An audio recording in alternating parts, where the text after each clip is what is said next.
Everyone welcome back to the session. तो भाई आज इस सेशन के अंदर हम डिस्कस करने वाले हैं रिलेशन एंड फंक्शन का rapid fire revision.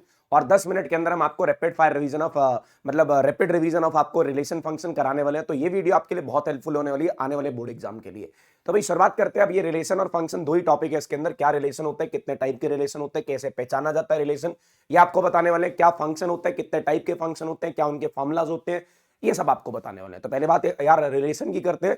Relation is the subset of Cartesian product. ये कार्टेशियन प्रोडक्ट का सबसेट है। कार्टेशियन प्रोडक्ट का सबसेट का मतलब यहाँ पे रिलेशन के सारे एलिमेंट कार्टेशियन प्रोडक्ट से आने वाले हैं। मैं आपको बता दूं, अगर आप ए क्रॉस बी निकाल रहे हो तो ए क्रॉस बी के अंदर से ही रिलेशन के सारे एलिमेंट आएंगे। ठीक है। डोमेन क्या होता है, possible value of x. Range क्या होगा, पॉसिबल वैल्यू ऑफ वाई। अगर आपका जो रिलेशन है वो ए क्रॉस बी के ऊपर लग रहा है, अगर रिलेशन ए क्रॉस बी के ऊपर लग रहा है तो ये जो बी वाला सेट है, ये जो बी सेट है, इस बी सेट को क्या बोला जाता है, codomain. This set number B is called codomain. अब कितने टाइप के रिलेशन है हमारे पास, टोटल 4 तरीके के रिलेशन है। Reflexive, identity, symmetric and transitive. Reflexive relation की बात करता हूं। रिफ्लेक्सिव रिलेशन में क्या होगा, अगर एक एलिमेंट ए के अंदर पड़ा हुआ है, for all x belongs to a, उसका रिलेशन उसी के साथ पड़ा होगा। मतलब अगर 1 पड़ा है तो 1 1 होना जरूरी है, 2 पड़ा है तो 2 2 होना जरूरी है, 3 पड़ा तो 3 3 होना जरूरी है। और आइडेंटिटी रिलेशन में भी यही होता है भी, अगर R only contain X comma X, R के अंदर सिर्फ एक्स कॉमा एक्स होंगे। मेरी बात ध्यान से सुनना, अगर ए सेट के अंदर 3 एलिमेंट पड़े हैं 1 2 और 3, और रिलेशन के अंदर सिर्फ 3 एलिमेंट पड़े हैं 1 1 2 2 और 3 3, सिर्फ 3 है, तो आइडेंटिटी और रिफ्लेक्सिव दोनों है। Every identity relation is reflexive.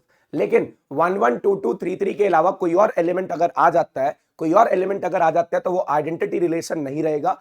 अगर वो सिर्फ एक्स कॉमा एक्स अपना रिलेशन अपने साथ कंटेन करके बैठा है, मतलब एक एलिमेंट का रिलेशन सिर्फ उसी के साथ है, तो वो सिर्फ आइडेंटिटी रिलेशन रहेगा। और every identity relation is reflexive. अगर कोई और एलिमेंट भी साथ में आ जाता है तो वो रिफ्लेक्सिव रिलेशन रहेगा, वो आइडेंटिटी नहीं रहेगा। मान लो हमारे पास 1 1 2 2 3 3 साथ में 1 2 भी आ जाता है, अगर 1 2 साथ में आ गया तो ये आइडेंटिटी रिलेशन नहीं है, वो कैसा रिलेशन है, सिर्फ रिफ्लेक्सिव रिलेशन है, सिर्फ रिफ्लेक्सिव रिलेशन है।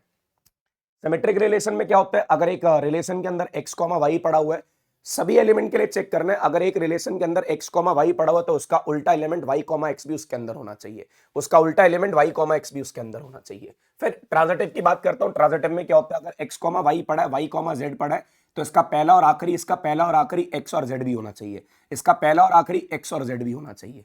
बहुत सिंपल सी बात है, अगर एक्स वाई है, अगला वाई से शुरू होना चाहिए, वाई जेड होना चाहिए। ये दोनों अगर बिलोंग कर रहे हैं तो एक्स और जेड भी क्या करना चाहिए, आर को बिलोंग करना चाहिए।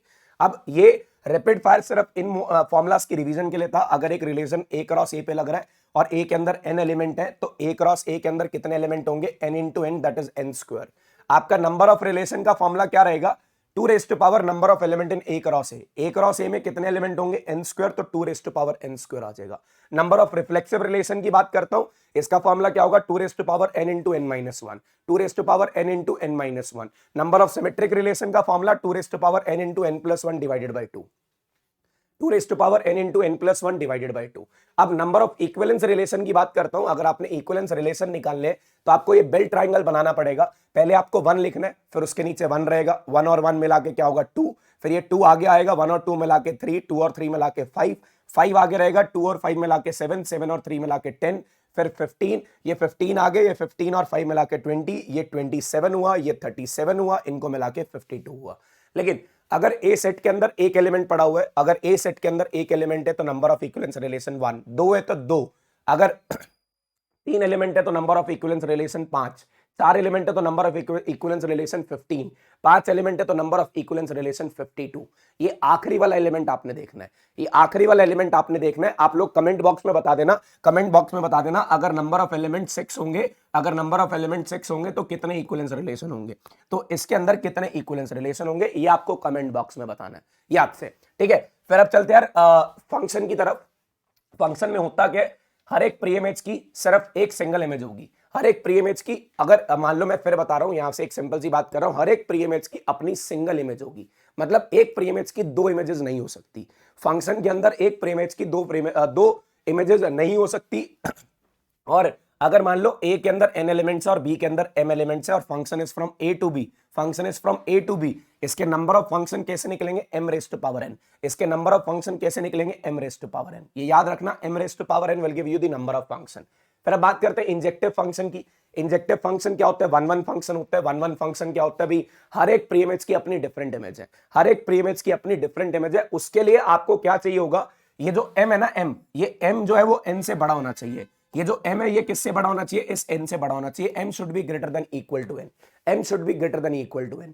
अगर m जो है वो n से बड़ा है तो इसका number of one one function का फॉर्मूला क्या रहेगा? MPn। p basically represent permutation, p basically represent permutation. Formula क्या रहेगा? m factorial upon m minus n का factorial, m factorial upon m minus n का फैक्टोरियल। और इन केस अगर n बड़ा हो जाता है, इन केस अगर n बड़ा हो जाता है, आगे वाले सेट के अंदर नंबर ऑफ एलिमेंट्स ज्यादा हो जाते हैं, तो उसके अंदर कोई भी वन वन फंक्शन नहीं होगा। उसके number of one one function कितने हो जाएंगे? 0।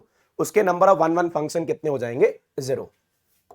अब इसके बाद बात कर रहा हूं ऑन टू फंक्शन की, जिसको हम सर्जेक्टिविटी भी बोलते हैं। अगर हर एक इमेज की कोई ना कोई प्री इमेज है, अगर हर एक इमेज की कोई ना कोई प्री इमेज है, तो हमारे पास क्या रहेगा? One onto function, that will be onto function, that will be surjectivity.